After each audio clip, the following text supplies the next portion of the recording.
ಯೇಸು ಕ್ರಿಸ್ತನ ಪ್ರೀತಿಯುಳ್ಳ ಪರಿಶುದ್ಧವಾದ ನಾಮದಲ್ಲಿ ನಿಮ್ಮೆಲ್ಲರನ್ನ ಈ ಒಂದು ವಾಕ್ಯ ಧ್ಯಾನಕ್ಕೆ ನಾನು ಸ್ವಾಗತ ಮಾಡುತ್ತೇನೆ.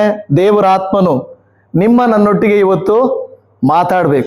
ಓಕೆ, ಒಂದು ವಾಕ್ಯವನ್ನು ಓದಿಕೊಂಡು ನಾವು ದೇವರ ವಾಕ್ಯ ಧ್ಯಾನಕ್ಕೆ ಹೋಗುವಂತವರಾಗಿರೋಣ.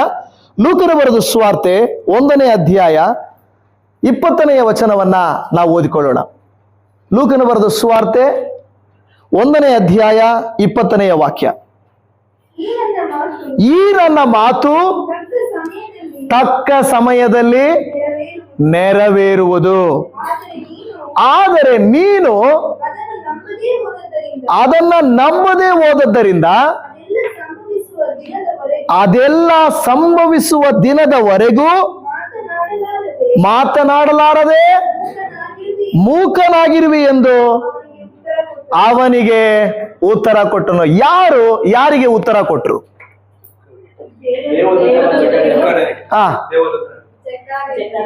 ಜಕರಿಯನಿಗೆ. ಯಾರಿಗೆ ಉತ್ತರ ಕೊಟ್ರು? ಜಕರಿಯನಿಗೆ ಹೇಳ್ತಾ ಇದ್ದಾನೆ. ಈಗ ಈ ನನ್ನ ಮಾತು ತಕ್ಕ ಸಮಯದಲ್ಲಿ ನೆರವೇರುವುದು. ಏನಂತ ಹೇಳ್ತಾರೆ ದೇವದೂತನು? ತಕ್ಕ ಸಮಯದಲ್ಲಿ ನೆರವೇರುವುದು. ದೇವದೂತನು ಜಕರಿಯನಿಗೆ ಹೇಳ್ತಾ ಇದ್ದಾನೆ. ಯಾಕೆ ಈ ಮಾತನ್ನ ಅಲ್ಲಿ ಉಪಯೋಗಿಸಿದ್ರು ಅಂತ ನೀವು ನೋಡಿದ್ರೆ, ಜಕರಿಯನು ದೇವದೂತನು ಹೇಳಿದ ತಕ್ಷಣ ಒಂದು ಮಾತು ಹೇಳ್ತಾನೆ. ಅದು ಹೇಗೆ ಸ್ವಾಮಿ, ನನಗೆ ವಯಸ್ಸಾಗೋಗಿದೆ, ನನ್ನ ಹೆಂಡತಿಗೂ ದಿನ ತುಂಬಿ ಹೋಗಿದೆ, ಈ ಸಮಯದಲ್ಲಿ ಒಂದು ಮಗು ಹುಟ್ಟುತ್ತದೆ ಅಂತ ಹೇಳ್ತಾ ಇದೆಯಲ್ಲ, ಇದು ಹೇಗೆ ನಡೀತದೆ ಅಂತ ಹೇಳುವಾಗ ದೇವದೂತನ ಒಂದು ಮಾತನ್ನ ಹೇಳುತ್ತಾರೆ. ಏನಂತ ಹೇಳ್ತಾನೆ? ಈ ನನ್ನ ಮಾತು ತಕ್ಕ ಸಮಯದಲ್ಲಿ ನೆರವೇರೋದು. ನೋಡಿ, ದೇವರ ವಾಕ್ಯವು ಯಾವಾಗಲೂ ಕೂಡ ಅಕ್ಯುರೇಟ್ ಆಗಿರುತ್ತೆ. ಅಂದ್ರೆ ಇಂಗ್ಲಿಷ್ ಅಲ್ಲಿ ಅಕ್ಯುರೇಟ್ ಅಂದ್ರೆ ನಾನು ಯಾವಾಗಲೂ ಹೇಳ್ತಾ ಇರ್ತಾನೆ, ನಂತರ ಅಲ್ಲ, ಮೊದಲು ಅಲ್ಲ, ಸರಿಯಾದ ಸಮಯಕ್ಕೆ. ಯಾವ ಸಮಯಕ್ಕೆ? ನಾವು ಅಂದುಕೊಂಡ್ವಿ ಅಂತ ಹೇಳಿ ಬೇಗ ನಡೆಯಲ್ಲ, ನಾವು ಅಂದುಕೊಂಡಿಲ್ಲ ಅಂತ ಲೇಟ್ ಆಗೂ ನಡೆಯಲ್ಲ. ದೇವರು ನನ್ನ ಜೀವಿತದಲ್ಲಿ ಏನನ್ನು ಉದ್ದೇಶಿಸಿರುತ್ತಾನೋ ಅದು ದೇವರು ಹೇಳ್ತಾ ಇದ್ದಾನೆ ತಕ್ಕ ಸಮಯದಲ್ಲಿ ನೆರವೇರುವುದು. ಈಗ ಕ್ರಿಸ್ಮಸ್ ನ ಒಂದು ಸಂದರ್ಭದಲ್ಲಿದ್ದೇವೆ. ದೇವರ ವಾಕ್ಯ ಹೇಳ್ತದೆ, ದೇವರು ಈಗಾಗಲೇ 3ನೇ ಅಧ್ಯಾಯ 16ನೇ ವಚನ ಗೊತ್ತು. ದೇವರ ಲೋಕದ ಮೇಲೆ ಎಷ್ಟೋ ಪ್ರೀತಿಯಿಂದ ಕೊಟ್ಟು ನಮ್ಮ ಒಬ್ಬನೇ ಮಗನನ್ನ ಕೊಟ್ಟನು ಅಂತ ಹೇಳ್ತಾ. ಆದ್ರೆ ನೋಡಿ, ಕಾಲವು ಪರಿಪೂರ್ಣವಾದಾಗ ಮಾತ್ರವೇ ಆತನು ಬರಬೇಕಾಗಿತ್ತು, ಎಲ್ಲಾ ಸಮಯದಲ್ಲಿ ಅಲ್ಲ. ನೋಡಿ, ಅದಕ್ಕೆ ಒಂದು ತಕ್ಕ ಸ್ಥಳ, ತಕ್ಕ ವ್ಯಕ್ತಿಗಳು, ತಕ್ಕ ಅರಸ ಕೂಡ ಬರಬೇಕು, ತಕ್ಕದಾದಂಥದ್ದು ಎಲ್ಲ ನಡಿಬೇಕು. ಆಗ ಮಾತ್ರವೇ ಸರಿಯಾದ ಸಮಯ ದೇವರಿಗೆ ಗೊತ್ತು. ನಿಮಗೂ ನನಗೂ ಅದರ ಬಗ್ಗೆ ಗೊತ್ತಿಲ್ಲ. ಗೊತ್ತಾ ನಮಗೆ? ಈಗ ಚರ್ಚ್ ಮುಗಿಸ್ಕೊಂಡು ನಾವೆಷ್ಟೊತ್ತಿಗೆ ಮನೆಗೆ ಹೋಗ್ತೀವಿ ಅಂತ ನಿಮ್ಗೆ ಕರೆಕ್ಟಾಗಿ ಯಾರಿಗಾದ್ರೂ ಗೊತ್ತಾ? ನಮ್ಮ ಭಾರತ ದೇಶದಲ್ಲಿ ಇಲ್ಲಿ ಹೆಂಗಂದ್ರೆ, ಈಗ ಒಂದು 5 ನಿಮಿಷ ಬರ್ತೀನಿ ಅಂತ ಹೇಳ್ತೀವಿ. ಯಾರಾದ್ರೂ 5 ನಿಮಿಷದಲ್ಲಿ ಹೋಗ್ತೀವ ಕರೆಕ್ಟಾಗಿ? ನಿಜವಾಗಿ ಹೋಗೋದೇ ಇಲ್ಲ. ಟೈಮ್ ನೋಡ್ಕೊಂತೂ 5 ನಿಮಿಷದಲ್ಲಿ ಇರಲ್ಲ. 5-15 ನಿಮಿಷ ಆಗುತ್ತೆ, ಅರ್ಧ ಗಂಟೆ ಅಂದ್ರೆ 1 ಗಂಟೆ ಆಗುತ್ತೆ, 1 ಗಂಟೆ ಅಂದ್ರೆ 2 ಗಂಟೆ ಆಗುತ್ತೆ. ನಾವು ಹೇಳ್ತೀವಿ ಈಗ 5 ನಿಮಿಷದಲ್ಲಿ ನೋಡಲ್ಲಿ ಇರ್ತೀನಿ ಅಂತೀವಿ, ಆದ್ರೆ 5 ನಿಮಿಷದಲ್ಲಿ ನಾವು ಇದಕ್ಕೆ ಆಗಲ್ಲ. ಅಂದ್ರೆ ನಾವು ಒಂದು ಸಮಯ ಹೇಳ್ತೀವಿ, ಆ ಸಮಯವನ್ನ ನಾವು ನಡ್ಕೊಳ್ಳಕ್ಕೆ ಆಗಲ್ಲ. ಆದ್ರೆ ದೇವ್ರು ನಡ್ಕೊಳ್ತಾರ? ದೇವ್ರು ನಡ್ಕೊಳ್ತಾರೆ. ಇವತ್ತು ನನ್ನ ಮನಸ್ಸಿಗೆ ಅನಿಸಿದ್ದೇನೆಂದ್ರೆ, ಈ ವಾಕ್ಯ ಹೇಳ್ತದೆ ತಕ್ಕ ಸಮಯದಲ್ಲಿ ನಡೆಯುತ್ತೆ. ಆದ್ರೆ ಕೆಲವು ಸಾರಿ ಏನಾಗುತ್ತಂತೆ, ದೇವದೂತನು ಜಕರ್ಯನಿಗೆ ಹೇಳ್ತಾನೆ, ಅದು ನಡೆಯುತ್ತೆ, ಆದರೆ ಅಲ್ಲಿಯವರೆಗೂ. ಆದರೆ ನೀನು ಅದನ್ನ ನಂಬದೇ ಹೋದುದರಿಂದ ಅದೆಲ್ಲ ಸಂಭವಿಸುವ ದಿನದವರೆಗೆ ಏನ್ ಮಾಡೋದಿಲ್ಲ, ನೀನು ಮಾತನಾಡಲಾರದೆ ಮೂಕನಾಗಿರುವೆ ಎಂದು ಉತ್ತರ ಕೊಟ್ಟನು. ಕೆಲವು ಸಾರಿ ನೋಡಿ, ಈ ಜಕರಿಯನ ವಿಷಯದಲ್ಲಿ ಮೂಕನಾಗಿದ್ದ. ಆದ್ರೆ ನಮ್ಮ ಜೀವಿತದಲ್ಲಿ ಕೆಲವು ಸಾರಿ ಏನಾಗುತ್ತೆ ಗೊತ್ತಾ? ಕೆಲವು ವಿಷಯಗಳು ನಮಗೆ ಜ್ಞಾಪಕನೇ ಬರಲ್ಲ, ಕೆಲವು ವಿಷಯಗಳು ನಮಗೆ ಅರ್ಥನೇ ಆಗಲ್ಲ, ಕೆಲವು ವಿಷಯಗಳು ನಮಗೆ ಬೇಕಾಗೇ ಅನಿಸಲ್ಲ. ನೋಡಿ, ಆ ರೀತಿಯಾಗಿ ದೇವರು ಹೇಳ್ತಾನೆ, ದೇವರಿಗೆ ನೀನು ಪ್ರಾರ್ಥಿಸಿದೀಯ. ಈಗ ನೋಡಿ, ಜಕರಿಯನು ದೇವರಿಗೆ ಯಾವಾಗಲೂ ಪ್ರಾರ್ಥನೆ ಮಾಡುವಂತ ವ್ಯಕ್ತಿಗಳಾಗಿದ್ರು. ಕಳೆದ ದಿನದಲ್ಲಿ ನಾನು ವಾಕ್ಯ ಹೇಳುವಾಗ ಹೇಳ್ತಾ ಇದ್ದೆ, ಜಕರಿಯ ಮತ್ತು ಎಲಿಜಬೆತಳು ಅವರಿಬ್ಬರು ದೇವರು ಉತ್ತರ ಕೊಟ್ಟನೋ ಕೊಡ್ಲಿಲ್ವೋ, ಆಲಯಕ್ಕೆ ಹೋಗೋದನ್ನ ಬಿಡ್ಲಿಲ್ಲ, ಪ್ರಾರ್ಥನೆ ಮಾಡೋದನ್ನ ಬಿಡ್ಲಿಲ್ಲ, ಯಾಜಕ ಸೇವೆ ಮಾಡೋದನ್ನ ಬಿಡ್ಲಿಲ್ಲ. ಅವರು ಹೇಗೆ ಇದ್ದಾಗ ನಡ್ಕೊಳ್ಳುತ್ತಾ ಇದ್ರು, ಇಲ್ಲದೆ ಇದ್ದಾಗಲೂ ಕೂಡ ಹಾಗೆಯೇ ನಡ್ಕೊಳ್ತಾ ಇದ್ರು. ಹಾಲೆಲೂಯಾ. ನೋಡಿ, ನಮ್ಮ ಜೀವಿತದಲ್ಲಿ ಅದು ಬಹಳ ಪ್ರಾಮುಖ್ಯವಾದದ್ದು ದೇವಜನವೇ. ಇದ್ದಾಗ ನಾವು ಖುಷಿ ಪಟ್ಟು ಸಂಭ್ರಮ ಪಟ್ಟು ಹಬ್ಬ ಮಾಡಿ ವಾವ್ ಅಂತೀವಿ. ಆದ್ರೆ ನಮಗೆ ಕಷ್ಟ ಬಂದಾಗ, ದುಃಖ ಬಂದಾಗ ಕುಗ್ಗಿ ಹೋಗ್ತೇವೆ. ದೇವರು ಹೇಳ್ತಾನೆ ಆಗಲ್ಲ. ನಾವು ಎಲ್ಲಾ ಸಂದರ್ಭಗಳಲ್ಲಿ ಏಕ ರೀತಿಯಲ್ಲಿರಬೇಕು. ಅದು ದೇವರು ನಮ್ಮಿಂದ ಆಶಿಸುವಂಥದ್ದು. ನಾವು ಕುಗ್ಗಿ ಹೋಗಿ ಕೆಲವು ಸಾರಿ ಮೇಲಕ್ಕೆ ಬರುವುದು, ಕೆಲವು ಸಾರಿ ಕೆಳಕ್ಕೆ ಹೋಗುವುದಲ್ಲ. ಜಕರೀಯನ ಜೀವಿತದಲ್ಲಿ ನಾವು ನೋಡುತ್ತಾ ಇದ್ದೇವೆ, ನೀನು ಮೂಕನಾಗಿರುವೆ, ಅದು ಮಾತ್ರ ನಡೆಯುವಂತ ಸಮಯ ಬಂದೇ ಬರುತ್ತದೆ, ಅದು ಬಂದೇ ಬರುತ್ತದೆ, ಅದು ನಡೆಯುತ್ತದೆ ಅಂತ ಹೇಳಿದರು. ಇದನ್ನ ನಮ್ಮ ಕುರಿತಾಗಿ ದೇವರಾಗಲಿ ದೇವದೂತನಾಗಲಿ ನೀನು ನಂಬದೇ ಹೋದದ್ದರಿಂದ ಅಂತ ಏನಾದರೂ ನಮ್ಮ ಬಗ್ಗೆ ಹೇಳ್ತಾರಾ? ನಾವು ಇವತ್ತು ನೋಡಿ, ವರ್ಷವೆಲ್ಲ ಕಳೆದು ಬಂದಿದ್ದೇವೆ. ದೇವರೊಂದು ಮಾತು ಹೇಳ್ಬೋದು, ಈಗೋ ನಿನ್ನ ಜೀವಿತದಲ್ಲಿ ಈ ತಿಂಗಳು ಒಂದು ಅದ್ಭುತ ಮಾಡುತ್ತೇನೆ ಎಂದು ಹೇಳಬಹುದು. ಈಗೋ ಬರುವ ವರ್ಷದ ಮೊದಲನೇ ತಿಂಗಳಲ್ಲಿ ಮಾಡುತ್ತೇನೆ ಎಂದು ಹೇಳಬಹುದು. 6 ತಿಂಗಳು ಬಿಟ್ಟು ಮಾಡುತ್ತೇನೆ ಎಂದು ಹೇಳಿರಬಹುದು. ಆದ್ರೆ ಆ ಮಾತನ್ನು ನಾವು ನಂಬ್ತೀವಾ ನಂಬಲ್ವಾ, ಅದು ಬಹಳ ಮುಖ್ಯ. ದೇವರು ಹೇಳ್ತಾನೆ, ನೀನು ಏನು ಹೊಂದಿಕೊಳ್ಳಬೇಕೆಂದಿದ್ದೀಯೋ, ಏನು ಪಡ್ಕೊಳ್ಳಬೇಕೆಂದಿದ್ದೀಯೋ ಅದು ನಾನು ನಿನಗೆ ಕೊಡುತ್ತೇನೆ, ಅದು ನಾನು ಕೊಡುತ್ತೇನೆ ನಿನಗೆ. ಆದ್ರೆ ನೀನು ನಂಬ್ತೀಯ ನಂಬಲ್ವಾ ಅನ್ನೋದು ಈಗ ಪ್ರಶ್ನೆ ಆಗಿದೆ. ನೋಡಿ, ನಾವು ಪ್ರಾರ್ಥನಾ ಪರರಾಗಿರುವುದರಿಂದ, ದೇವರ ವಾಕ್ಯಾನುಸಾರವಾಗಿ ನಡೆಯುವವರಾದರೆ, ನಾವು ಆಲಯಗಳಿಗೆ ಹೋಗುವವರಾದರೆ, ದೇವರು ಹೇಳ್ತಾನೆ, ನಿನ್ನ ಜೀವಿತದಲ್ಲಿ ನಾನು ಉದ್ದೇಶಿಸಿದ್ದನ್ನ ನಾನೇನ್ ಮಾಡ್ತೀನಿ, ನೆರವೇರಿಸುತ್ತೇನೆ. Hallelujah, hallelujah. ನೆರವೇರಿಸ್ತಾನೆ ಇಲ್ವಾ ದೇವರು? ದೇವರು ನೆರವೇರಿಸ್ತಾರೆ. ಯಾಕೆಂದ್ರೆ ನಾವು ಮರ್ತೋಗ್ಬೋದು, ದೇವರು ಮರ್ತೋಗಲ್ಲ. ಅದಕ್ಕೆ ನೋಡಿ, ಅದಕ್ಕೆ ಅವನು ಮಾತಾಡಕ್ಕಾಗಿಲ್ಲ, ಹೇಳಕ್ಕಾಗಿಲ್ಲ, ಆದ್ರೂ ದೇವರ ವಾಕ್ಯ ಹೇಳುತ್ತದೆ, ನೆರವೇರುತ್ತದೆ. ಹಬಕ್ಕೂಕನ ಗ್ರಂಥ ನಿಮಗೆಲ್ಲ ಗೊತ್ತು. ಹಬಕ್ಕೂಕನ ಗ್ರಂಥದಲ್ಲಿ 2ನೇ ಅಧ್ಯಾಯ 3ನೇ ವಚನ ಈ ರೀತಿಯಾಗಿ ಹೇಳುತ್ತದೆ. ಹಬಕ್ಕೂಕನ ಗ್ರಂಥ 2:3, ಅದು ಕ್ಲುಪ್ತ ಕಾಲದಲ್ಲಿ ನೆರವೇರತಕ್ಕದ್ದು, ಆದರೆ ಪರಿಣಾಮಕ್ಕೆ ತ್ವರೆಪಡುತ್ತದೆ, ಮೋಸ ಮಾಡದು, ತಡವಾದರೂ ಅದಕ್ಕೆ ಕಾದಿರು, ಅದು ಬಂದೇ ಬರುವುದು, ತಾಮಸವಾಗುವುದು. ತಾಮಸವಾಗುದಂದ್ರೆ ಏನು? ಏನದು? ತಡ ಆಗುವುದಿಲ್ಲ. ಕೆಲವು ಸಾರಿ ಅದು ತಡ ಆಗುವುದಿಲ್ಲ, ತಡ ಆಗದಂಗೆ ನಮ್ಗೆ ಅನಿಸುತ್ತದೆ, ಆದರೆ ತಡ ಆಗುವುದಿಲ್ಲ. ನಿಮಗೆ ಬೈಬಲ್ ಅಲ್ಲಿ ಹನ್ನಳ ಬಗ್ಗೆ ಗೊತ್ತು ಅಲ್ವಾ? ಹನ್ನಳು ಇದ್ದಳು, ಆಮೇಲೆ ಇನ್ನೊಬ್ಬಳು ಇದ್ರು ಅವ್ರ ಮನೆಯಲ್ಲಿ. ಯಾರದು? ಪೆನ್ನಿನ್ನಳು. ಈಗೇನಾಯ್ತು, ಹನ್ನಳು ಗರ್ಭ ಇಲ್ಲದೆ ಇರುವಿಕೆ ಅಂದ್ರೆ ಆಕೆಗೆ ಗರ್ಭಫಲ ಇಲ್ಲ, ಆದ್ರೆ ಪೆನ್ನಿನ್ನಳಿಗೆ ಗರ್ಭಫಲ ಇದೆ. ನೋಡಿ, ಈಗ ಹನ್ನಳಿಗೆ ಗರ್ಭಫಲ ಆಗುತ್ತಾ ಇಲ್ವಾ ಅನ್ನುವಂಥದ್ದು ಆಕೆ ಗೊತ್ತಾಗ್ತಾ ಇಲ್ಲ. ನಾವು ನೋಡುತ್ತೇವೆ, ಆಕೆಗೆ ಗರ್ಭಫಲವು ಉಂಟಾಗದೇ ಇರುವಾಗಲೂ ಆಕೆ ಪ್ರತಿ ವರ್ಷ ಏನ್ ಮಾಡ್ತಾ ಇದ್ಲಂತೆ? ದೇವರ ಆಲಯಕ್ಕೆ ಹೋಗ್ತಾ ಇದ್ಲು. ಅದು ಬಹಳ ಮುಖ್ಯ. ದೇವರನ್ನ ಬಿಟ್ಟು ನಡೆಯುತ್ತೇವಾ, ದೇವರೊಟ್ಟಿಗೆ ನಡೆಯುತ್ತೇವಾ ಅನ್ನೋದು ಬಹಳ ಮುಖ್ಯವಾದ ವಿಚಾರ. ಯಾವಾಗ ನಾವೇನಾದ್ರೂ, ಅನೇಕರು ಹೊಸದಾಗಿ ದೇವರನ್ನ ನಂಬುವಾಗ ಹೇಳ್ತಾರೆ, ನನಗೆ ದೇವರು ಕೊಟ್ರೆ ನಾನು ಹೋಗ್ತೇನೆ, ದೇವರು ನನಗೆ ಕೊಡುವುದಾದ್ರೆ ನಾನು ನಡೆಯುತ್ತೇನೆ ಅಂತ ಹೇಳ್ತಾರೆ. ನೋಡಿ, ಈ ಭಕ್ತರು ಹೇಗಂದ್ರೆ, ದೇವರು ಕೊಡದೇ ಇದ್ದಾಗಲೂ ಕೂಡ ದೇವರನ್ನ ಅನುಸರಿಸಿ ನಡೆಯುತ್ತಾ ಇದ್ದರು. ಈ ದಿನ ನಮ್ಮ ಜೀವಿತದಲ್ಲಿ ಕೆಲವು ಯಾವುದೋ ಒಂದು ಆಶೀರ್ವಾದಗಳಿಗೆ ನೀವು ಕಾಯುತ್ತಿರಬಹುದು, ನಾನು ಕಾಯುತ್ತಿರಬಹುದು. ಆದರೆ ದೇವರು ಕೊಟ್ಟರೂ ಕೊಡದೇ ಹೋದರೂ ಕೂಡ ನಾವು ನಡೆಯಬೇಕಾದದ್ದು, ಮಾಡಬೇಕಾಗಿರುವಂಥದ್ದು ಮಾಡಲೇಬೇಕು. ಹಾಲೆಲೂಯಾ. ಮಾಡ್ತೀವಾ?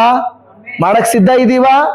ಖಂಡಿತ. ಕೆಲಸ ಸಿಕ್ಕಿಲ್ಲ, ಕೆಲವರು ಕೆಲಸಕ್ಕೆ ಪ್ರಯತ್ನ ಮಾಡ್ತಾ ಇರ್ತಾರೆ, ಕೆಲಸನೇ ಸಿಕ್ಕಿಲ್ಲ, ತುಂಬಾ ದಿನ ಆಯ್ತು, ಬೇಸರ ಆಗೋಯ್ತು, ಅಯ್ಯೋ ಬಿಡಪ್ಪ, ದೇವ್ರನ್ನ ನಾನು ಅಂದ್ಕೊಂಡಿದ್ದು ಕೊಟ್ಟೇ ಇಲ್ಲ, ಏನು ಕಂಟಿನ್ಯೂ ಆಗಿ ಆಲಯಕ್ಕೆ ಹೋಗ್ಬೇಕಂತಿದೆಯೇನೋ, ಯಾವಾಗ್ಲೂ ಹೋಗ್ಬೇಕಂತಿದೆಯೇನೋ?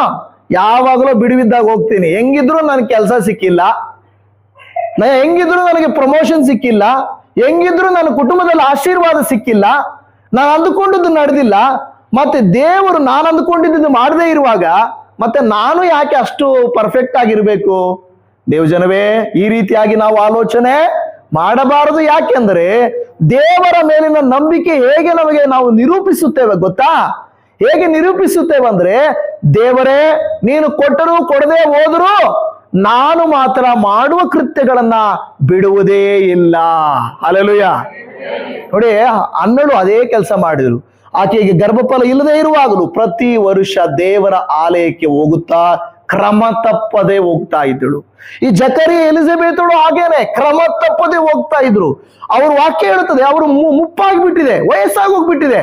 ಅಂದ್ರೆ ಪ್ರಾಯದಲ್ಲಿ ಮದುವೆ ಆಗಿ, ಅಂದ್ರೆ ವಯಸ್ಸಲ್ಲಿ ಮದುವೆ ಆಗಿ ವಯಸ್ಸಾಗುವ ತನಕನೂ ದೇವರನ್ನ ಪ್ರಾರ್ಥಿಸುವುದು, ಆಲಯಕ್ಕೆ ಹೋಗುವುದು ಮತ್ತು ಯಾಜಕ ಸೇವೆ ಮಾಡುವುದು. ಅದರ ಅರ್ಥ ಏನು ಗೊತ್ತಾ?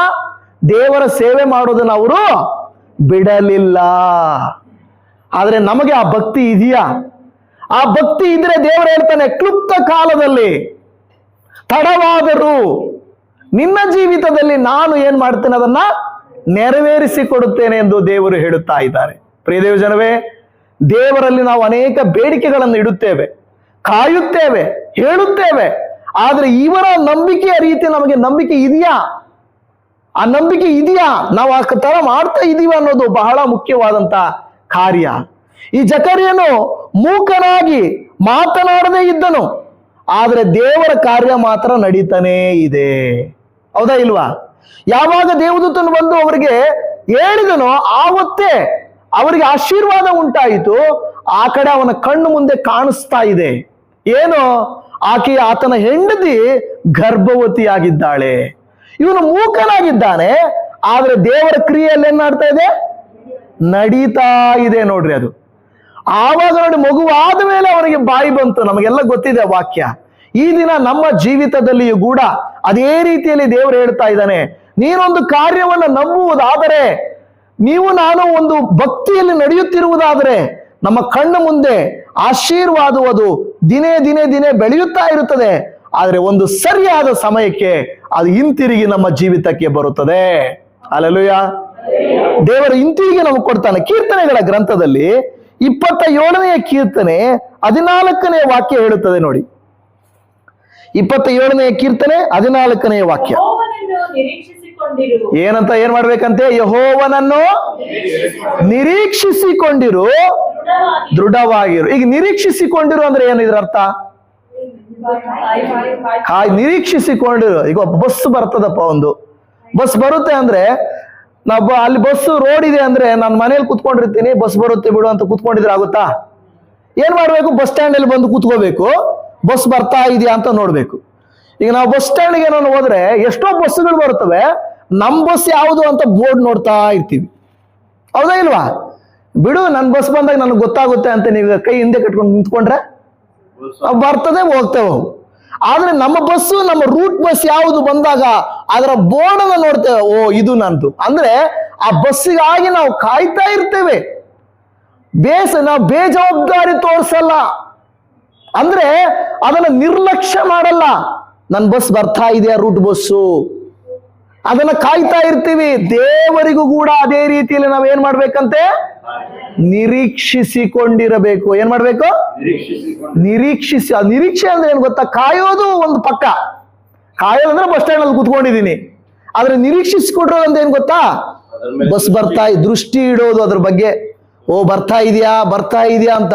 ಯಾರ ಮೇಲೆ ನಿರೀಕ್ಷೆ ಇಡ್ಬೇಕಂತೆ? ನೋಡಿ, ಅದೇ ಹೇಳ್ತಾ ಇದೆ. ಅನೇಕ ಸಾರಿ ನಮಗೆ ಆಶೀರ್ವಾದ ಯಾರೋ ಮನುಷ್ಯರ ಮೂಲಕ ಬರುತ್ತೆ, ಯಾವುದೋ ಸರ್ಕಾರದ ಮೂಲಕ ಬರುತ್ತೆ, ಅಧಿಕಾರಿಗಳ ಮೂಲಕ ಬರುತ್ತೆ. ನಾವು ಮನುಷ್ಯನ ನಂಬಿಡ್ತೀವಿ. ನೀವು ನಾನು ಕರ್ತನನ್ನ ನಿರೀಕ್ಷಿಸಿಕೊಂಡಿರುವುದಾದರೆ ದೇವರೇನ್ ಮಾಡ್ತಾರೆ? ಅದನ್ನ ಅದು ಮತ್ತೆ ಇನ್ನೊಂದು ವಾಕ್ಯ ಹೇಳ್ತದೆ, ನಿರೀಕ್ಷಿಸಿಕೊಂಡಿರು ಏನಂತ ಹೇಳ್ತದೆ ಅಲ್ಲಿ? ಏನದರ ಅರ್ಥ? ದೃಢವಾಗಿರೋ ಅರ್ಥ. ಕೆಲವು ಸಾರಿ ನಮ್ಮ ನಂಬಿಕೆ ಅಲಗಾಡ್ತದೆ. ದೃಢವಾಗಿರೋದಂದ್ರೆ ಸ್ಥಿರವಾಗಿರುವಂಥದ್ದು, ಅಲಗಾಡಬಾರದು. ಏನ್ ಅಲಗಾಡೋದು? ಒಬ್ಬರು ಬಂದು ಹೇಳ್ತಾರೆ, ಚಿಂತೆ ಮಾಡಬೇಡ, ನಿನ್ ಲೈಫಲ್ಲಿ ಅದ್ಭುತ ನಡೀತದ್ರ. ನಿಜ ಬ್ರದರ್, ನಿಜ ಸಿಸ್ಟರ್, ಎಸ್ ಅಂತಾರೆ. ಇನ್ನೊಬ್ರು ಬಂದು ಹೇಳ್ತಾರೆ, ಅಯ್ಯೋ ಏನೋ ನನಗೆ ಡೌಟ್ ಅಂದ್ರೆ ನನಗೂ ಹಂಗೆ ಅನಿಸ್ತಾ ಇದೆ ಅಲ್ವಾ. ಫಸ್ಟ್ ಒಬ್ರು ಬಂದಾಗ ನಡೆಯುತ್ತೆ, ಸುಮ್ಮನೆ ಇರಿ ಸಿಸ್ಟರ್ ಅಂದ್ರೆ ಎಸ್ ಬ್ರದರ್, ಹೌದು ಬ್ರದರ್ ಅಂತೀವಿ. ಇನ್ನೊಬ್ರು ಬಂದು ಆಗಲ್ಲ ಅಂದಾಗ ನನಗೂ ಹಂಗೆ ಅನಿಸ್ತಾ ಇದೆ ಅಂದ್ರೆ ಈ ಕಡೆ ಹೇಳಿದ್ರೆ ಹಿಂಗೂ ಅಲ್ಲೋದು, ಈ ಕಡೆ ಹೇಳಿದ್ರೆ ಹಿಂಗೂ ಅಲ್ಲೋದು. ಅದರ ಅರ್ಥ ಏನಾಗಿಲ್ಲ? ದೃಢವಾಗಿಲ್ಲ. ನೋಡಿ, ದೃಢವಾಗಿ ಇಲ್ಲದೆ ಇರುವಾಗ ಅದ್ಭುತಗಳನ್ನು, ಆಶ್ಚರ್ಯಗಳನ್ನು ನಾವು ನೋಡಕ್ಕೆ ಸಾಧ್ಯ ಇಲ್ಲ. ದೇವರು ಹೇಳ್ತಾನೆ, ಕರ್ತನನ್ನ ನಿರೀಕ್ಷಿಸಿಕೊಂಡಿರು ಮತ್ತು ದೃಢವಾಗಿರು. ಯಾರೇ ಬಂದು ನಿನ್ನ ನಂಬಿಕೆಯನ್ನು ಸಡಿಲ ಮಾಡಕ್ಕೆ ನೋಡ್ಬೋದು, ಅಪನಂಬಿಕೆ ಹುಟ್ಸಕ್ಕೆ ನೋಡ್ಬೋದು, ತಪ್ಪು ದಾರಿ ಹಿಡಿಯಲಿಕ್ಕೆ ಕೂಡ ನೋಡ್ಬೋದು, ಅಡ್ಡ ದಾರಿ ಹಿಡಿಸಲಿಕ್ಕೆ ಕೂಡ ನೋಡ್ಬೋದು. ಹೇಗೆ ಗೊತ್ತಾಗ್ತದೆ? ಅಬ್ರಹಾಮನಿಗೆ ದೇವರು ಹೇಳಿದ್ರು, ಅಬ್ರಹಾಮ, ನಾನು ನಿನಗೆ ಸಂತತಿ ಕೊಡ್ತೀನಿ, ನೀನು ನಿರೀಕ್ಷಿಸಿಕೊಂಡೇ ಇರು ಅಂತ. ಅಬ್ರಹಾಮನು ನಿರೀಕ್ಷಿಸಿಕೊಂಡೇ ಇದ್ದ. ಈಗ ದೇವರು ಕೊಡ್ತಾನೆ ಅಂತ. ಮಧ್ಯದಲ್ಲಿ ಸಾರಳಂ ಬಂತಳು. ಏನಯ್ಯ, ನಮಗೇನು ಹಿಂಗೆ ಕೊಡ್ಬೇಕಂತಿದೆಯೇನೋ, ಆಗರಲಿಲ್ವಾ ಅಂತಾಳೆ. ಅಬ್ರಹಾಮನು ಕೂಡ ನಿಜಾನೇ, ದೇವ್ರು ಕೊಡ್ತೀನಿ ಅಂತ ಹೇಳಿದಾನೆ ಹೊರತು ನಾವು ಹೆಂಗೆ ಅಂತ ಏನು ಪರವಾಗಿಲ್ಲ, ಸರಿ ಅಂತ ಅಡ್ಡದಾರಿಗೆ ಹೋಗ್ತಾರೆ ನೋಡಿ. ಅದರಿಂದ ಒಂದು ದೊಡ್ಡ ಜನಾಂಗ ಇವತ್ತು ನಾವು ನೋಡ್ತಾ ಇದ್ದೇವೆ, ಇಸ್ಮಾಯೇಲ್ನ ಸಂತತಿ ಏನಾಗ್ಬಿಡ್ತು ಅಂತ ನೋಡಿ. ದೇವರು ಕೊಟ್ಟ ಮಾತನ್ನ ಸ್ವಲ್ಪ ದೃಢವಾಗಿರುವುದನ್ನ ಬಿಟ್ಟು ಸ್ವಲ್ಪ ಏನಾದ್ರೂ ಅಡ್ಡದಾರಿ ಪಕ್ಕಕ್ಕೆ ಜರುಗಿದರೆ ಅನಾಹುತಗಳು ಉಂಟಾಗುತ್ತವೆ. ಅದಕ್ಕೆ ನಮ್ಮ ನಂಬಿಕೆಯಲ್ಲಿ ನಾವೇನಾಗಿರ್ಬೇಕು? ದೃಢವಾಗಿರಬೇಕು. ದೇವರ ವಾಕ್ಯ ಹೇಳೋದು ದೃಢವಾಗಿರಬೇಕು. ದೇವರು ನಡೆಸುತ್ತಾರೆ. ಹಾಲೆಲೂಯಾ. ಬೈಬಲಲ್ಲಿ ಹಳೆ ಒಡಂಬಡಿಕೆಯಲ್ಲಿ ಇಬ್ಬರು ಸಹೋದರಿಯರಿದ್ರು, ರಾಹೇಲಳು ಮತ್ತು ಲೇಯಳು. ಲೇಯಳು ಮತ್ತು ರಾಹೇಲಳು, ಉಲ್ಟಾನೇ ಹೇಳಿದೀನಿ, ಇನ್ನೇನು ಬೇರೆ ಅಲ್ಲ. ಫಸ್ಟ್ ರಾಹೇಲಳು ಲೇಯಳು ಅಂದೆ, ಆಮೇಲೆ ಲೇಯಳು ರಾಹೇಲಳು ಅಂದೆ. ಇವು ಯಾರಪ್ಪ 4 ಜನ ಹೆಸರು ಹೇಳ್ಬಿಟ್ಟಿದ್ದಾರೆ ಅನ್ಕೊಂಡ್ಬಿಟ್ರಿ ಆಮೇಲೆ. ಓಕೆನಾ? ಇಬ್ಬರೇ. ಲೇಯಳು ಅಕ್ಕನ ತಂಗಿನ? ಡೌಟ್ ಬಂದ್ಬಿಡ್ತದೆ. ಲೇಯ ಏನು? ಅಕ್ಕ. ರಾಹೇಲಳು? ಈ ಯಾಕೋಬನು ಹೋಗ್ಬಿಟ್ಟು ನಾನು ಚಿಕ್ಕ ಹುಡುಗಿನ ಮದುವೆ ಮಾಡ್ಕೊತೀನಿ ಅಂದ. ಯಾರನ್ನ? ರಾಹೇಲಣ್ಣ.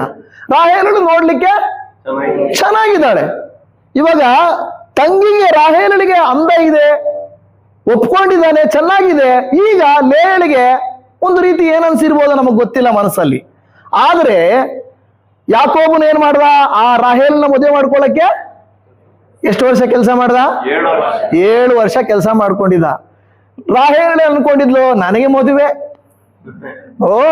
ನನಗೆ ಮದುವೆ ಅಂದಾಗ ಖುಷಿ ಖುಷಿ, ಮದುವೆ ಆದ್ಮೇಲೆ ಗೊತ್ತಾಗುತ್ತೆ. ಓಕೆ, ಮದುವೆ ರಾಹೇಲ್ಗೆ ಓಕೆ, ಏನೋ 1 ವರ್ಷ ಆಯ್ತು. ಅದರಲ್ಲಿ ವಿಶೇಷತೆ ಏನಂದ್ರೆ ಯಾಕೋಬನು ರಾಹೇಲಳನ್ನ ಲವ್ ಮಾಡ್ತಾ ಇದ್ದಾನೆ. ಲವ್ ಮ್ಯಾರೇಜ್ ಅಂದ್ರೆ ಇನ್ ಹೆಂಗಿರ್ತದೆ ಗೊತ್ತಾ? ಅಲ್ಲ, ಕೇಳಂಗೆ ಇಲ್ಲ. ಓಕೆ, ಇಬ್ರು ಅಂದ್ಕೊಳ್ತಾರೆ 1 ವರ್ಷ ಆಗೋಯ್ತು, ಇನ್ನು 6 ವರ್ಷ ಮಾತ್ರನೇ. ಇನ್ನು 2 ವರ್ಷ ಆಗೋಯ್ತು, ಇನ್ನು 5 ವರ್ಷ ಮಾತ್ರನೇ. ಇನ್ನು ಆಗುತ್ತದೆ, ಲೆಕ್ಕ ಹಾಕೊಳ್ತಾ ಇದ್ದಾರೆ. 7ನೇ ವರ್ಷ ಬಂತು, ಮದುವೆಗೆಲ್ಲ ಸಿದ್ಧ ಮಾಡಿದ್ರು, ಡಾಮ್ ಡೂಮ್ ಅಂತೆಲ್ಲ ಮಾಡಿದ್ರು, ಮದುವೆನೂ ಆಗೋಯ್ತು. ಆದ್ರೆ ಸೆರಗೆತ್ತು ನೋಡಿದ್ರೆ ರಾಹೇಲಳಿಲ್ಲ, ಲೇಯಳಿದ್ದಾಳೆ. ಇದೇನಪ್ಪ ಇದು? ರಾಹೇಲಳಿಗೆ ಮದುವೆ ಆಗುತ್ತೆ ಅನ್ಕೊಂಡಿದ್ರೆ ಯಾರಿಗೂ ಮದುವೆ ಆಗೋಗ್ಬಿಟ್ಟಿದೆ? ಲೇಯಳು ಅನ್ಕೊಂಡಿಲ್ಲ ನನಗೆ ಮದುವೆ ಆಗುತ್ತೆ ಅಂತ. ಕೆಲವು ಸಾರಿ ದೇವ್ರಿಗೆ ಗೊತ್ತು, ರಾಹೇಲಳು ನನಗೆ ಮದುವೆ ಆಗುತ್ತೆ ಅನ್ಕೊಂಡಿದ್ಲು ಪಾಪ. ಲಾಸ್ಟ್ ಅವರಪ್ಪ ರಾಹೇಲನ ಇರಮ್ಮ ನೀನ್ ಸ್ವಲ್ಪ ಅಂತೇಳಿ ಆಯಮ್ಮನ ಎತ್ಕೊಂಡು ಕೂತ್ಸ್ಬಿಟ್ಟ. ನೋಡಿ, ದೇವರ ಆಲೋಚನೆ ಏನಿತ್ತು? ನಿನಗೆ ಮದುವೆ ಆಗ್ಬೇಕು ಅಂತ ದೇವರು ಉದ್ದೇಶಿಸಿದ್ರೆ ರಾಹೇಲಳು ಆ 7 ವರ್ಷ ಕಾದು ಸುಮ್ಮನೆ ಇನ್ನೇನು ಆಗುತ್ತೆ ಅಂದ್ಕೊಂಡಿದ್ಲು. ಲಾಸ್ಟ್ ಮೂಮೆಂಟ್ಗೆ ಆಗಿಲ್ಲ. ತಿರುಗಿ ರಾಹೇಲಳಿಗೆ ತಿರುಗಿ ಎಷ್ಟು ವರ್ಷ ಕಾಯ್ಬೇಕಾಯ್ತು? ನೋಡಿ, ಈಗ ಏನಾಯ್ತು? 14 ವರ್ಷ ಆಗೋಯ್ತು. ಯಾಕೋಬನು ಬೇಕಾಗಿರೋದು ಕಾಯುವಾಗ. ದೇವರು ಲೇಯಳ ಜೀವಿತದಲ್ಲಿ ಮದುವೆ ಆಗ್ಬೇಕು ಬೇಗ ಅಂತ ತೀರ್ಮಾನಿಸಿದ್ರೆ ಅದನ್ನು ಯಾರು ತಡೆಯಲಿಕ್ಕೆ ಸಾಧ್ಯ ಇಲ್ಲ. ನೋಡಿ, ರಾಹೇಲಳು ಕಾಯ್ತಾ ಇದ್ರು, ಅದನ್ನ ನಡೀತು. ನೋಡಿ, ಕೆಲವು ಸಾರಿ ನಾವು ಹಿಂದೆ ಮುಂದೆ ಅಂದುಕೊಳ್ಳುತ್ತೇವೆ. ದೇವರು ವಾಕ್ಯ ಹೇಳುತ್ತದೆ, ಮೊದಲಿನವನು ಕಡೆಯವನಾಗುವನು, ಕಡೆಯವನು ಮೊದಲಿನವನು. ಸಣ್ಣ ಅಂದ್ರೆ ಚಿಕ್ಕವನು ದೊಡ್ಡವನಾಗುವನು. ನಮ್ಮ ಜೀವಿತದಲ್ಲಿ ನಾವೊಂದು ರೀತಿಯಾಗಿ ಅಂದುಕೊಳ್ಳುತ್ತೇವೆ, ದೇವರು ಒಂದು ರೀತಿಯಾಗಿ ಅದನ್ನ ನೆನೆಸಿಕೊಳ್ಳುತ್ತಾರೆ. ಇವತ್ತು ದೇವಜನವೇ, ನಮ್ಮ ಜೀವಿತದಲ್ಲಿ ಅದಕ್ಕೆ ಈ ವಾಕ್ಯ ಹೇಳಿದ ಹಾಗೆ ನಾವು ಸ್ಥಿರವಾಗಿರಬೇಕು, ದೃಢವಾಗಿರಬೇಕು, ನಿರೀಕ್ಷಿಸಿಕೊಂಡಿರಬೇಕು. 27ನೇ ಕೀರ್ತನೆ 14ನೇ ವಚನ ಹೇಳ್ತದೆ, ನಿಮ್ಮ ಹೃದಯವು ಏನಿರ್ಬೇಕಂತೆ? ನಿಮ್ಮ ಹೃದಯವು ಧೈರ್ಯದಿಂದ. ಧೈರ್ಯ ಇದೆಯಾ ನಮಗೆ? ನಮ್ಮ ಹೃದಯದಲ್ಲಿ ಧೈರ್ಯ ಇದೆಯಾ? ಈ ಧೈರ್ಯ ಸಾಕಾಗಲ್ಲ. ಕೆಲವು ಸಾರಿ ಮನೆಯಲ್ಲಿ ಜಗಳ ಆಗಿದ ತಕ್ಷಣ ಈ ಮನೆ ಉದ್ಧಾರ ಆಗಲ್ಲ ಅಲ್ವಾ? ಮನೆಯವರು ಜಗಳ ಮಾಡಿದ ತಕ್ಷಣ ಇನ್ನು ಇವರು ಸರಿಯಾಗಲ್ಲ. ಅದೇ ಚೆನ್ನಾಗಿದ್ದಾಗ ಅಬ್ಬಾ ದೇವರು ಒಳ್ಳೆ ಕಾರ್ಯ ಮಾಡಿದಾನಪ್ಪ, ಇನ್ನೇನು ನಮ್ಮ ಫ್ಯಾಮಿಲಿ ಇನ್ನು ಸರಿ ಹೋಗ್ಬಿಡುತ್ತಪ್ಪ, ಇನ್ನ ಎಲ್ಲ ಆಶೀರ್ವಾದನೆ, ಇನ್ನೆಲ್ಲ ಶುಭಮೇ. ಆಮೇಲೆ ಪಾರ್ಟ್ 2 ಬರುತ್ತೆ ಅಲ್ವಾ? ಶುಭಮ್ ಅಂತ ಒಂದು ಸಿನಿಮಾದಲ್ಲಿ ಕೊನೆಯಲ್ಲಿ ತೋರಿಸಿದ್ರೆ ಪಾರ್ಟ್ 2 ಅಲ್ಲಿ ತಿರುಗಿ ಸ್ಟಾರ್ಟ್ ಆಗುತ್ತೆ ಸಮಸ್ಯೆಗಳು. ಈ ಸೀರಿಯಲ್ಗಳಲ್ಲಿ ಮುಂದುವರಿಯುವುದು ಅಂತ ಆಗ್ತಾರೆ ಅಲ್ವಾ? ಸೀರಿಯಲ್ಗಳಲ್ಲಿ ಪ್ರತಿದಿನ ಏನೋ ಒಂದು ಎತ್ಕೊಂಡು ಒಂದಲ್ಲಿ ನಿಲ್ಲಿಸ್ತಾರೆ, ತಿರುಗಿ ಮತ್ತೇನು ಸಮಸ್ಯೆ ಇದ್ದೇ ಇರುತ್ತೆ ಹೊರತು ಯಾವತ್ತೂ ಅದು ಎಂಡ್ ಆಗೋದು ಯಾವಾಗ? ಕೊನೆಯಲ್ಲೇ. ಅದು 3-4 ವರ್ಷ, ಕೆಲವು ಸಾರಿ ಯಾವುದೋ ಸೀರಿಯಲ್ಗಳು 10 ವರ್ಷ ನಡೆಸಿದಾರಂತೆ. 10 ವರ್ಷ ಸೀರಿಯಲ್ ನಡೆಸಿ ಅದು ಶುಭಮೇ ಆಗಿಲ್ಲ ಕೊನೆವರೆಗೂ. ಅಂದ್ರೆ ಎಳಿತಾ ಎಳಿತಾ ದಿನ ದಿನ ಹೋಗ್ತಾನೇ ಇರ್ತದೆ. ನಮ್ಮ ಜೀವಿತದಲ್ಲಿ ಕೂಡ ಕೆಲವು ಸಾರಿ ವೈಯಕ್ತಿಕ ಜೀವಿತದಲ್ಲಿ, ಕೆಲಸಗಳಲ್ಲಿ, ಬಿಸ್ನೆಸ್ಗಳಲ್ಲಿ, ಪ್ರಯಾಣಗಳಲ್ಲಿ ಕೆಲವು ಕಳವಳಗಳು ಬರುತ್ತವೆ. ಹೃದಯಕ್ಕೆ ಭಯ ಆಗೋ ಸ್ಥಿತಿ ಬರುತ್ತದೆ, ನೋವಾಗೋ ಸ್ಥಿತಿ ಬರ್ತದೆ. ದೇವರು ಹೇಳ್ತಾನೆ, ನಿಮ್ಮ ಹೃದಯವು, ದೇವರ ವಾಕ್ಯ, ನಿನ್ನ ಹೃದಯವು ಧೈರ್ಯದಿಂದಿರಲೇ. ಹೇಗಿರಬೇಕು? ನಾವು ನಂಬಿರುವ ಕರ್ತನ ಮೇಲೆ ನಿರೀಕ್ಷಿಸಿಕೊಂಡಿರುವಾಗ ನಾವು ಧೈರ್ಯದಿಂದಿರಬೇಕು. ದೇವರು ನೆರವೇರಿಸುತ್ತಾನೆಂದು ಅಲ್ಲಿ ಹೇಳ್ತದೆ. ಮತ್ತೆ ಹೇಳ್ತದೆ, ಯೆಹೋವನನ್ನ ನಿರೀಕ್ಷಿಸಿಕೊಂಡೇ. ಮೊದಲನೆಯ ನಿರೀಕ್ಷಿಸಿಕೊಳ್ಳುವುದಕ್ಕೂ ಕೊನೆಯ ನಿರೀಕ್ಷಿಸಿಕೊಳ್ಳುವುದಕ್ಕೂ ಏನು ವ್ಯತ್ಯಾಸ ಇದೆ ಆ ವಾಕ್ಯದಲ್ಲಿ? ವಾಕ್ಯ ಓದಿದ್ರ? ಇನ್ನೊಂದ್ಸಾರಿ ಓದ್ರಿ, ಗಟ್ಟಿಯಾಗಿ ನೋಡಿದೆ. ಯೆಹೋವನನ್ನು, ಎಲ್ಲರೂ ಕೇಳಿಸ್ಕೊಳ್ಳಿ ಸರಿಯಾಗಿ. ಹಲ್ಲೆಲೂಯ. ಇಲ್ಲಿ ಕೇಳಿಸ್ಕೊಳ್ಳಿ. ಹಲ್ಲೆಲೂಯ. ಕೈ ಎತ್ತಿರಲ್ಲ ನೋಡೋಣ. ಹಲ್ಲೆಲೂಯ. ಇವು ಕೇಳಿಸ್ಕೊಳ್ಳಿ. ಯೆಹೋವನನ್ನು ನಿರೀಕ್ಷಿಸಿಕೊಂಡಿರು, ದೃಢವಾಗಿರು, ನಿನ್ನ ಹೃದಯವು ಧೈರ್ಯದಿಂದಿರಲಿ. ಯೆಹೋವನನ್ನು, ಕೊನೆ ವಾಕ್ಯ ಏನ್ ಹೇಳುತ್ತೆ ಅಲ್ಲಿ? ದೀರ್ಘ ಇದೆಯಲ್ಲ, ನಿರೀಕ್ಷಿಸಿಕೊಂಡೇ ಇರು ಅಂದ್ರೆ ಅದರ ಅರ್ಥ ಹಿಂಗೇ ಇರು, ಕಾಯ್ತಾನೇ ಇರು, ನಿರೀಕ್ಷಿಸಿಕೊಂಡೇ ಇರು. ಮೊದಲನೆಯ ಪದಕ್ಕೂ ಕೊನೆಯ ಪದಕ್ಕೂ ವ್ಯತ್ಯಾಸ ಇದೆ. ನಿರೀಕ್ಷಿಸಿಕೊಂಡೇ ಇರು. ಎಲ್ಲಿವರೆಗೂ? ಸಿಗುವ ತನಕ, ನಡೆಯೋ ತನಕ ನಾವಿರ್ಲೇಬೇಕು. ನೋಡಿ, ನಮ್ಮ ದೃಷ್ಟಿಯಲ್ಲಿ ಒಂದು ಕ್ಯಾಲೆಂಡರ್ ಇಟ್ಕೊಂಡಿದೀವಿ ಅಲ್ವಾ? ನಾವು ಕ್ಯಾಲೆಂಡರ್ ಇಟ್ಕೊಂಡು ನಮಗೆ ಒಂದು ಡೇಟ್ ಇದೆ. ನೋಡಪ್ಪ, ಈ ತಿಂಗಳ ಕೊನೆ. ಈಗ ನಮಗೆ ಇಯರ್ ಬದಲಾಗ್ತಾ ಇದೆ, ವರ್ಷ ಬದಲಾಗ್ತಾ ಇದೆಯಲ್ಲ, ಈಗ 2024. ಏನಾದ್ರೂ ಸೃಷ್ಟಿಯಲ್ಲಿ ಬದಲಾಗುತ್ತಾ? ಕ್ಯಾಲೆಂಡರ್ ಬದಲಾದಂಗೆ ಸೃಷ್ಟಿಯಲ್ಲಿ ಏನಾದ್ರೂ ಬದಲಾಗುತ್ತಾ? ದಿಢೀರ್ನೆ 12 ಗಂಟೆ ರಾತ್ರಿ ಆದ ತಕ್ಷಣ ದೇವರು ಫುಲ್ ಕತ್ಲು ಮಾಡಿಬಿಟ್ಟು 12 ಗಂಟೆ 1 ನಿಮಿಷಕ್ಕೆ ಬೆಳಕು ಮಾಡಿಬಿಡ್ತಾನ? ಮಾಡ್ತಾರ? ಏನೂ ಇಲ್ಲ ವ್ಯತ್ಯಾಸ. ನಾವೇ ಏನಂದ್ರೆ ದೇವರಿಗೆ ಡೇಟ್ ಕೊಡ್ತೀವಿ. ನಾವೇ ಕ್ಯಾಲೆಂಡರ್, ದೇವರೇ ಈ ತಿಂಗಳು ಮುಗಿದೋಗ್ತಾ ಇದೆ, ಈ ವರ್ಷ ಮುಗಿದೋಗ್ತಾ ಇದೆ, 31ನೇ ತಾರೀಕು ಬಂದ್ಬಿಡ್ತಾ ಇದೆ ಅಂತ ನಾವು ಡೇಟ್ ಕೊಡ್ತೀವಿ. ದೇವರಿಗೆ ಆ ಡೇಟ್ ಅಲ್ಲ ಮುಖ್ಯ ಆಗಿರೋದು. ದೇವರು ನಮ್ಮ ಜೀವಿತವನ್ನೇ ಕ್ಯಾಲ್ಕುಲೇಷನ್ ಮಾಡ್ತಾನೆ. ನಮ್ಮ ಪೂರ್ಣಾವಧಿಯ ಜೀವಿತವನ್ನ ಆತನ ಲೆಕ್ಕ ಮಾಡಿ ಅದಕ್ಕೆ ತಕ್ಕಂತೆ ದೇವರು ಯಾವಾಗ ನಿನಗೆ ಕೊಡಬೇಕು, ಹೇಗೆ ಕೊಡಬೇಕು, ಎಷ್ಟು ಕೊಡಬೇಕು, ಯಾವ ರೀತಿ ಕೊಡಬೇಕು ಎನ್ನುವುದನ್ನ ದೇವರು ಏನ್ ಮಾಡಿರ್ತಾನೆ? ತೀರ್ಮಾನ ಮಾಡಿರ್ತಾರೆ. ಹಲ್ಲೆಲೂಯ. ಅದಕ್ಕೆ ಜಕರ್ಯನಿಗೆ ದೇವದೂತರು ಬಂದು ಹೇಳಿದ್ದು ನೋಡಿ. ಈಗ ಅದಕ್ಕೆ ದೇವದೂತರು ಹೇಳ್ತಾನೆ, ಮೊನ್ನೆ ವಾಕ್ಯದಲ್ಲಿ ನಾನು ಯೂಟ್ಯೂಬಲ್ಲಿ ಹೇಳಿದ್ದೀನಿ, ನನ್ನ ಕೆಲಸ ಏನು ಗೊತ್ತಾ? ನಿನ್ನ ಹತ್ರ ಹೇಳೋದಷ್ಟೇ, ಆದ್ರೆ ನಂಬುವುದು ಯಾರ ಕೆಲಸ? ಅಷ್ಟೇ. ದೇವದೂತ, ನನಗೆ ಸಂಬಂಧ ಇಲ್ಲ, ನಿನಗೆ ಹೇಳ್ಬೇಕು, ನಾನು ಹೇಳಿದ್ದೀನಿ. ನಂಬೋದು ಬಿಡೋದು ನಿನ್ನಿಷ್ಟ ಅಂತ ಹೇಳ್ತಾನೆ ದೇವದೂತ. ನಂಬುವುದು ಬಿಡುವುದು ನಿನ್ನಿಷ್ಟ, ಆದ್ರೆ ನೀನ್ ನಂಬ್ತೀಯೋ ಬಿಡ್ತೀಯೋ ಅದು ನೆರವೇರ್ತದೆ. ಅದು ನೆರವೇರ್ತದೆ. ಅದು ನೀನ್ ನೋಡ್ತೀಯ, ಆದ್ರೆ ನೋಡೋ ತನಕ ನೀನೇನಾಗಿರ್ತೀಯ? ನೋಡಿ, ಕೆಲವು ಸಾರಿ ಅದಕ್ಕೆ ನಾನು ಹೇಳಿದೆ, ಈ ಮೂಕನಾಗ್ತೀಯ ಅನ್ನೋ ಜಾಗದಲ್ಲಿ ನೀವು ಆಲೋಚನೆ ಮಾಡಬೇಕು. ಕೆಲವು ಸಾರಿ ನಮಗೆ ಅರ್ಥ ಆಗಲ್ಲ, ನಮಗೆ ಸಿಕ್ಕಲ್ಲ, ನಮಗೆ ಹೊಂದಾಣಿಕೆ ಆಗಲ್ಲ, ಆದರೆ ಅದು ಮಾತ್ರ ನಮ್ಮ ಜೀವಿತದಲ್ಲಿ ಟೈಮ್ಗೆ ದೇವರು ಕೊಟ್ಟೇ ಕೊಡ್ತಾನೆ. ಪ್ರಲಾಪಗಳ ಗ್ರಂಥ 3ನೇ ಅಧ್ಯಾಯ 25 ಮತ್ತು 26ನೇ ವಚನವನ್ನು ಓದಿಕೊಳ್ಳೋಣ. ಪ್ರಲಾಪಗಳು, ಲೆಮೆಂಟೇಷನ್ಸ್ 3:25-26. ಪ್ರಲಾಪಗಳು 3:25-26. ಯೆಹೋವನು ತನ್ನನ್ನ ನಿರೀಕ್ಷಿಸುವವರಿಗೂ ಹುಡುಕುವವರಿಗೂ ಮಹೋಪಕಾರಿಯಾಗಿದ್ದಾನೆ. ಹಲ್ಲೆಲೂಯಾ. ಏನಾಗಿದ್ದಾನೆ ಅಂತ ಅಲ್ಲಿ ಹೇಳ್ತದೆ? ಯೆಹೋವನು ಯಾರಿಗಂತೆ? ಯೆಹೋವನು ತನ್ನನ್ನು, ಯಾರನ್ನ ಹೇಳ್ರಿ ಎಲ್ಲರೂ, ಯಾರನ್ನ? ಈ ಯೆಹೋವನು ತನ್ನನ್ನು ನಿರೀಕ್ಷಿಸುವವರಿಗೆ ಅಲ್ಲ, ನಿರೀಕ್ಷಿಸುವವರಿಗೂ. ಗೂ ಇದೆ, ಕಾಗುಣಿತ ಗೂ.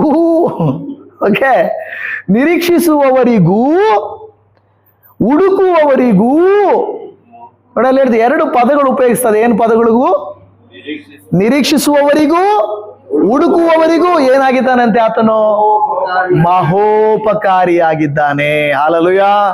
ಇವತ್ತು ದೇವಜನವೇ, ನಾವು ಕರ್ತನ ಸಮ್ಮುಖದಲ್ಲಿ ಬರುವಾಗ ಪ್ರತಿ ಸಾರಿ ಏನೋ ಇದೊಂದು ಅಟೆಂಡೆನ್ಸ್ ಅಂತ ಹೇಳಿ ವಾಕ್ಯ ಪ್ರತಿ ಸಾರಿ ಬರುವಾಗ ಏನೋ ಒಂದು ಇದು ನಾನು ಮಾಡಬೇಕು ಅನ್ನೋದು ಬದಲಾಗಿ ನಾವು ಹುಡುಕುವವರೂ ಆಗಿರಬೇಕು, ನಿರೀಕ್ಷಿಸುವವರೂ ಆಗಿರಬೇಕು. ಅಂಥವರಿಗೆ ಆತನು ಮಹೋಪಕಾರಿಯಾಗಿದ್ದಾನೆ. ಏನಾಗಿದ್ದಾನೆ ಆತನು? ಏನು ಮಹೋಪಕಾರಿ ಅಂದ್ರೆ? ಸಹಾಯ ಮಾಡೋದು, ಮಹಾ ಉಪಕಾರಿ. ಹೌದಲ್ವಾ? ಮಹಾ ಉಪಕಾರಿ ಅಂತ, ದೊಡ್ಡ ಉಪಕಾರಿ ಅಂತೆ ಆತನು. ಆದ್ರೆ ದೇವರು ಹೇಳ್ತಾನೆ, ಸುಮ್ಮನೆ ದೇವರು ಹಾಗೇನೆ ನಿಮಗೆ ಬೇಕಾದದೆಲ್ಲ ಕೊಡೋದಲ್ಲ, ನಾವು ನಿರೀಕ್ಷಿಸಬೇಕು, ಹುಡುಕಬೇಕು, ಆಗ ದೇವರು ಕೊಡುತ್ತಾರೆಂದು ದೇವರ ವಾಕ್ಯ ಹೇಳಿದ. ಮುಂದೆ ಹೇಳ್ತದೆ, ಯೆಹೋವನ ರಕ್ಷಣಾ ಕಾರ್ಯವನ್ನ ಎದುರು ನೋಡುತ್ತಾ ಶಾಂತವಾಗಿ ಕಾದುಕೊಂಡಿರುವುದು. ಏನಂತ ಹೇಳ್ತಾ ಇದೆ ವಾಕ್ಯ? ಕಾದುಕೊಂಡಿರುವುದು. ಏನು ಯಾವ ರೀತಿ ಕಾದುಕೊಂಡಿರುವುದು ಒಳ್ಳೆಯದು? ಎದುರು ನೋಡುತ್ತಾ. ಎದುರು ನೋಡುತ್ತಾ ಅಂದ್ರೆ ಏನು? ಯಾವುದಕ್ಕೆ ಈಕ್ವಲ್ ಆಗಿದೆ? ನಿರೀಕ್ಷಿಸುವುದಕ್ಕೆ ಈಕ್ವಲ್ ಆಗಿದೆ. ಹೌದಲ್ವಾ? ನಿರೀಕ್ಷಿಸುವುದು ಒಂದೇ, ಎದುರು ನೋಡೋದು ಒಂದೇ. ಈ ವಾಕ್ಯದಲ್ಲಿ ಹೇಳ್ತಾ ಇದೆ, ನಾವು ಯಾವ ರೀತಿಯಾಗಿ ನಿರೀಕ್ಷಿಸ್ಬೇಕಂತೆ, ಎದುರು ನೋಡ್ಬೇಕಂತೆ? ಶಾಂತವಾಗಿ. ಅಂದ್ರೆ ಅದರ ಅರ್ಥ ಏನು? ತಾಳ್ಮೆಯಿಂದ. ಕರೆಕ್ಟ್. ಗಲಿಬಿಲಿ ಬೇಕಾಗಿಲ್ಲ, ಕಳವಳ ಬೇಕಾಗಿಲ್ಲ. ನಾನು ಆಗ್ಲೇ ಹೇಳಿದ ಹಾಗೆ ಅಡ್ಡದಾರಿಯನ್ನು ಹುಡುಕುವುದು ಬೇಕಾಗಿಲ್ಲ. ದೇವಜನವೇ, ನಮಗೆ ನಮ್ಮ ಜೀವಿತದಲ್ಲಿ ನಂಬುವುದು, ನಿರೀಕ್ಷಿಸುವುದು ಬಹಳ ಕಷ್ಟ, ಸುಲಭದ ಕಾರ್ಯ ಅಲ್ಲ. ಯಾಕೆಂದ್ರೆ ಅಲ್ಲಿ ಅವಕಾಶನೇ ಇರಲ್ವೇ? ಅವಕಾಶನೇ ಇರಲ್ವೇ ಅಲ್ಲಿ ಹೇಗೆ ನಂಬೋದು? ಈಗ ಜಕರಿಯನಿಗೂ ಎಲಿಜಬೆತ್ಗೂ ಅಲ್ಲಿ ನಂಬಕ್ಕೆ ಅವಕಾಶನೇ ಇಲ್ಲ. ಹೇಗೆ ನಂಬೋದು? ಹೇಗೆ ನಂಬೋದು? ಅದಕ್ಕೆ ದೇವರು ಹೇಳ್ತಾ ಇದ್ದಾನೆ, ನೀನು ನಿರೀಕ್ಷಿಸಿಕೊಂಡಿರು, ತಕ್ಕ ಕಾಲದಲ್ಲಿ ಅದು ನಿನಗೆ ದೊರಕುವುದು ಎಂದು ಹೇಳುತ್ತಾ ಇದೆ. ದೇವಜನವೇ, ಇವತ್ತು ನಮ್ಮ ಜೀವಿತಗಳಲ್ಲಿಯೂ ಕೂಡ ಎಷ್ಟೊಂದು ಕಷ್ಟಗಳಿಗೆ ಇದೇ ರೀತಿ ನಾವು ಕೆಲವರು ಬೇಜವಾಬ್ದಾರಿ ನಿರ್ಲಕ್ಷ್ಯ ತೋರಿಸಬಹುದು, ಕೆಲವರು ನಿರೀಕ್ಷಿಸಿಕೊಂಡೇ ಇದ್ದಿರಬಹುದು. ಆದರೆ ನಿರೀಕ್ಷಿಸಿಕೊಂಡಿರುವವರಿಗೆ ಆತನು ಮಹೋಪಕಾರಿಯಾಗಿದ್ದಾನೆ. ಮೊದಲಿನವರು ಕೊನೆಯವರಾಗುತ್ತಾರೆ, ತಡವಾದರೂ ಬೇಗನೆ ನಡೆಯುತ್ತದೆ, ಸ್ವಲ್ಪವಾಗಿದ್ದರೂ ಅದು ದೊಡ್ಡದಾಗುತ್ತದೆ. ನಾವು ಇವತ್ತು ಸಣ್ಣದಾಗಿದೆಯಲ್ವಾ, ಇವತ್ತು ಇಷ್ಟು ಸಣ್ಣ ಜಾಬ್ ಅಲ್ವಾ, ಇವತ್ತು ಇಷ್ಟು ಸಂಬಳ ಅಲ್ವಾ, ಇವತ್ತು ಇಷ್ಟು ಮನೆ ಅಲ್ವಾ, ನನಗಿಷ್ಟು ಜೀವಿತವಲ್ವಾ ಎಂದು ನಾವು ನಕಾರಾತ್ಮಕವಾಗಿ ಅಲ್ಲೇ ದುಃಖದಿಂದ ಇರುವುದಲ್ಲ. ದೇವರು ನನಗೂ ಒಂದು ಒಳ್ಳೆಯ ಜೀವಿತವನ್ನು ಇಟ್ಟಿದ್ದಾನೆ, ನನ್ನನ್ನು ಬೇರೆಯವರಿಗೆ ಮೇಲಾಗಿ ಇಡುತ್ತಾನೆ, ಆಶೀರ್ವಾದವಾಗಿ ಮಾರ್ಪಡಿಸುತ್ತಾನೆ. ಈ ವರ್ಷಕ್ಕಿಂತ ಬರೋ ವರ್ಷ, ಈ ತಿಂಗಳಿಗಿಂತ ಬರೋ ತಿಂಗಳು, ಇವತ್ತಿಗಿಂತ ನಾಳೆ ನನ್ನ ಜೀವಿತ ಚೆನ್ನಾಗಿರುತ್ತೆ ಎಂದು ಸಕಾರಾತ್ಮಕವಾಗಿ ನಂಬುವುದಾದರೆ ಮಾತ್ರವೇ ನಿಮಗೂ ನನಗೂ ಆತನು ಮಹೋಪಕಾರಿಯಾಗಿದ್ದಾನೆ. ಮಾಡಿ ಆಗುತ್ತಾನ ಇಲ್ವಾ? ಆದ್ರೆ ನಾವು ನಮ್ಮ ಕುರಿತಾಗಿ ನೆಗೆಟಿವ್ ಆಗಿ ಆಲೋಚನೆ ಮಾಡೋದು ಜಾಸ್ತಿ. ಅಯ್ಯೋ, ಇವತ್ತೇ ಇಷ್ಟು ನೋವಿದೆಯೇ, ನಾಳೆ ಇನ್ನಷ್ಟಾಗುತ್ತೇನೋ, ಇವತ್ತಿಷ್ಟು ಸಾಲ ಇದೆ ಇನ್ನು ಜಾಸ್ತಿ ಆಗುತ್ತೇನೋ, ನನಗೆ ಇವತ್ತು ಇಂಥ ರೋಗ ಇದೆ ಇನ್ನು ಜಾಸ್ತಿ ಆಗುತ್ತೇನೋ, ನಮ್ಮ ಮನೆಯವರು ಕೆಟ್ಟವರಾಗಿದ್ದಾರೆ ಇನ್ನೂ ಕೆಟ್ಟವರಾಗುತ್ತಾರೇನೋ. ಅಂದ್ರೆ ನಾವು ಯೋಚಿಸುವುದು ನಕಾರಾತ್ಮಕವಾಗಿದ್ದರೆ ಅದೇ ರೀತಿಯಲ್ಲಿ ನಡೆಯುತ್ತೆ. ನಾವು ಸಕಾರಾತ್ಮಕವಾಗಿದ್ದರೆ ನಮಗೆ ದೇವರು ಒಳ್ಳೆಯದನ್ನೇ ಮಾಡುತ್ತಾರೆ. ದೇವರ ವಾಕ್ಯ ಹೇಳ್ತದೆ, ನಿನ್ನ ಮಾತಿನಂತೆ ನಮಗಾಗಲಿ ಎಂದು ಹೇಳುತ್ತದೆ. ನಮ್ಮ ಆಲೋಚನೆಯಂತೆ ನಮಗಾಗುವುದಾದರೆ ಇವತ್ತು ನಾವು ಅದಕ್ಕೆ ಜಕರಿಯನಂತೆ ಅವನು ಅಪನಂಬಿಕೆ ಉಳ್ಳವನಾದನು, ಆದರೆ ದೇವರು ಅವನಿಗೆ ಮಾಡುವುದನ್ನು ನಾನು ತಕ್ಕ ಕಾಲದಲ್ಲಿ ಮಾಡುತ್ತೇನೆ ಎಂದು ಹೇಳಿದನು. ಇವತ್ತು ನಾವು ದೇವರಿಗೆ ನಮ್ಮ ಕೃತ್ಯಗಳನ್ನು ನಾವು ಕರೆಕ್ಟಾಗಿ ಮಾಡಿದರೆ, ಜ್ಞಾಪಕ ಇಟ್ಕೊಳ್ಳಿ, ನಮ್ಮ ಕೃತ್ಯಗಳನ್ನು ನಾವು ಕರೆಕ್ಟಾಗಿ ಮಾಡಿದ್ರೆ ದೇವರು ತನ್ನ ಕಾರ್ಯವನ್ನು ನಿಲ್ಲಿಸೋದಿಲ್ಲ. ಅರ್ಥ ಆಯ್ತಾ? ನಮ್ಮ ಕೆಲಸ ನಾವು ಮಾಡ್ತಾ ಇದ್ರೆ ನಿಯತ್ತಾಗಿ, ಅದಕ್ಕೆ ನಾನು ಪ್ರಾರಂಭದಲ್ಲಿ ನಿಮಗೆ ನೆನಪು ಮಾಡಿದ್ದು, ಜಕರಿಯ ಎಲಿಜಬೆತಳು ಇಷ್ಟು ಆದ್ರೂ ಸಿಕ್ಕದೇ ಇದ್ರು ಅವರು ಆಲಯಕ್ಕೆ ಹೋಗೋದು, ಪ್ರಾರ್ಥನೆ ಮಾಡೋದು, ಯಾಜಕ ಧರ್ಮ ಮಾಡೋದು ನಿಲ್ಲಿಸ್ಲಿಲ್ಲ. ಅನ್ನಳು ಹಾಗೇನೆ ಪ್ರಾರ್ಥನೆಗೆ ಹೋಗೋದು, ಆಲಯಕ್ಕೆ ಹೋಗೋದು ನಿಲ್ಲಿಸ್ಲಿಲ್ಲ. ಯಾರು ಕೂಡ ಅಷ್ಟೇ, ಯಾವುದೇ ವ್ಯಕ್ತಿಯನ್ನು ಉದಾಹರಣೆ ತೆಗೆದುಕೊಳ್ಳ್ರಿ, ಅವರು ಮಾಡಬೇಕಾಗಿರುವುದನ್ನು ನಿಲ್ಲಿಸಲಿಲ್ಲ. ಇವತ್ತು ನೀವು ನಾನು ಹಾಗೆ ನಿಲ್ಲಿಸದೆ ಹೋದರೆ ದೇವರು ಕೂಡ ತನ್ನ ಕಾರ್ಯವನ್ನ ನಿಮ್ಮ ಕುರಿತಾಗಿ ನಿಲ್ಲಿಸೋದಿಲ್ಲ. ಅರ್ಥ ಆಯ್ತಲ್ಲ? ಆದ್ರಿಂದ ನಾವು ಯಾವಾಗಲೂ ಈ ಒಂದು ವರ್ಷವನ್ನ ಮುಗಿಸಿ ಮುಂದಕ್ಕೆ ನಡೆದು ಹೋಗುವಾಗ ನನ್ನ ದೇವರು ನನ್ನ ಜೀವಿತದಲ್ಲಿ ಉತ್ತಮವಾದವುಗಳನ್ನೇ ಮಾಡುತ್ತಾರೆ ಎಂದು ನಾವು ನಿರೀಕ್ಷಿಸಿಕೊಂಡು ಮುಂದಕ್ಕೆ ಸಾಗುವಂತವರಾಗಿರಬೇಕು. ಆಮೇನ್. ದೇವರು ನಿಮ್ಮನ್ನು ನನ್ನನ್ನ ಕರುಣಿಸಲಿ. ನಮ್ಮ ತಲೆಗಳನ್ನ ಬಾಗಿಸಿ ಪ್ರಾರ್ಥನೆ ಮಾಡಿಕೊಳ್ಳೋಣ. ಕರುಣಾಮೂರ್ತಿಯು ಕೃಪಾಪೂರ್ಣನಾದ ಪರಲೋಕದ ತಂದೆಯಾದ ದೇವರೇ, ಈ ದಿನಕ್ಕಾಗಿ ನಿನಗೆ ಸ್ತೋತ್ರ ಮಾಡುತ್ತೇವೆ, ವಂದಿಸುತ್ತೇವಯ್ಯ. ಹೌದು ಸ್ವಾಮಿ, ಜಕರಿಯನ ಕುರಿತಾಗಿ, ಎಲಿಜಬೆತಳ ಕುರಿತಾಗಿ, ಹನ್ನಳ ಕುರಿತಾಗಿ, ಲೇಯಳ ಕುರಿತಾಗಿ, ರಾಹೇಲಳ ಕುರಿತಾಗಿ ನಾವು ಧ್ಯಾನ ಮಾಡಿಕೊಂಡೆವು ಸ್ವಾಮಿ.